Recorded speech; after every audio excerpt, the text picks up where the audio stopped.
everybody, it's E. We have set up Patreon, and on there we have a place for video topics and voting on future videos. And the one that people have voted for is what happens if somebody breaks our system rules. So as far as system rules go, we're pretty low key. We've got two. One, you do not hurt the body when you're in the front. And two, you don't make a decision that will affect everybody else when you're in the front.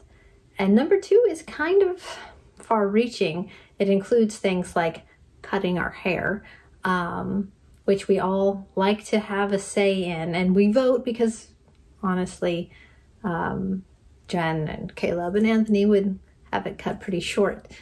And then me and Jenna and Elizabeth,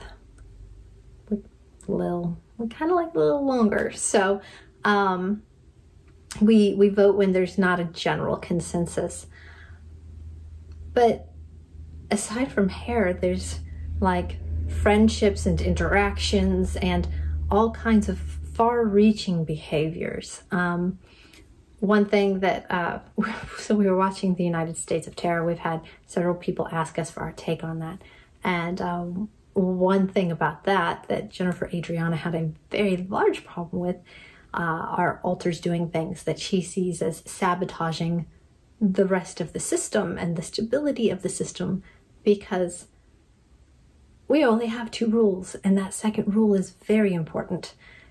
We need to all be able to come together to communicate, to work together, or it doesn't work at all. Everybody has to have a say at the table.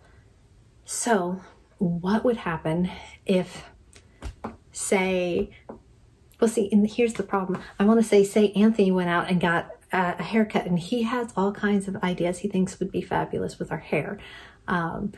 Mind you, in the inner world, his hair is straight and ours is wavy, so I don't know that those styles would work in practice, but that's fine. He has all kinds of styles he would love to try with our hair, and he doesn't get to.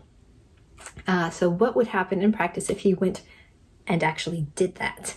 And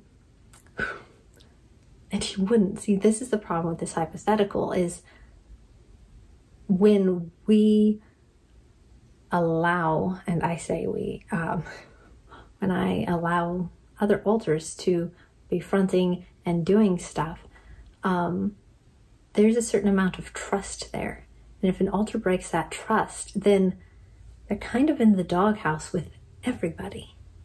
So if JA were to break that trust, she would be in the doghouse with everybody. She actually, I think, is more protective of that rule than most anybody else. So they'd be in the doghouse with her, and nobody wants that.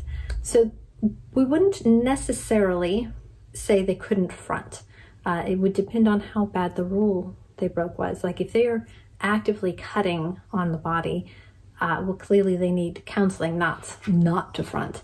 Then they would be allowed to front only with supervision. That's one thing about our system being more communicative. It's really nice. I know not all D.I.D systems have that ability. But when the littles are out, there's always an adult alter around to kind of make sure they're safe. So if there was an alter doing something like that, then they wouldn't be able to fully front or front without supervision. We would definitely send them to therapy, because that's not a healthy behavior. And that's kind of the same with if they did something that would be largely considered sabotage in our lives.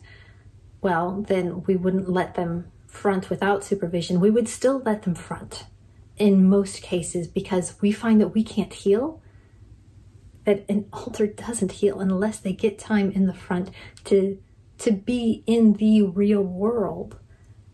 So taking away that would be counterproductive. They would definitely be the one going to therapy the most. We would all be sitting down and talking with them a lot in the inner world. If they did something very large to break trust, it might be a long time before we let them out unsupervised again. They would get a lot of flack from the system. They wouldn't have alters who trust them and take up for them. So Debbie is new and we don't know him, and most of us don't trust him. So when he's near the front, we're currently all around watching, making sure that he's not going to do something harmful. But he's got Anthony, who has built some sort of trust with him. So Anthony, when we are having our discussions, will speak up for him and say, well, he won't do this, or he's okay to do that. And if he broke that trust, he would have nobody on his side.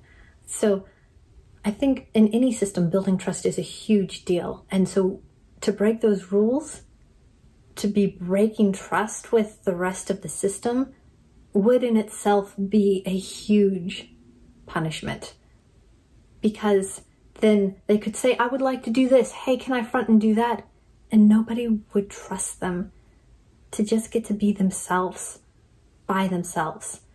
And I don't think that it's easy to convey to someone who isn't multiple what a big deal that is. Like, what if anytime you wanted to do anything, no matter how minor, somebody always was right here?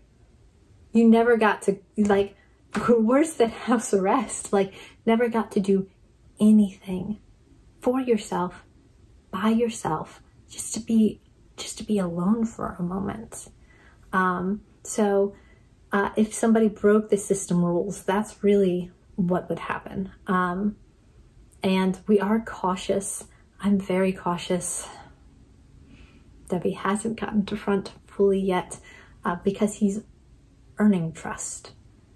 And the more he earns it, the more freedom he will have, which is really kind of a goal for all of us, is to just get to have moments where we are just ourselves doing our own thing. So that's kind of my rambling answer. Yeah, like and subscribe for more videos, and we'll catch you next time.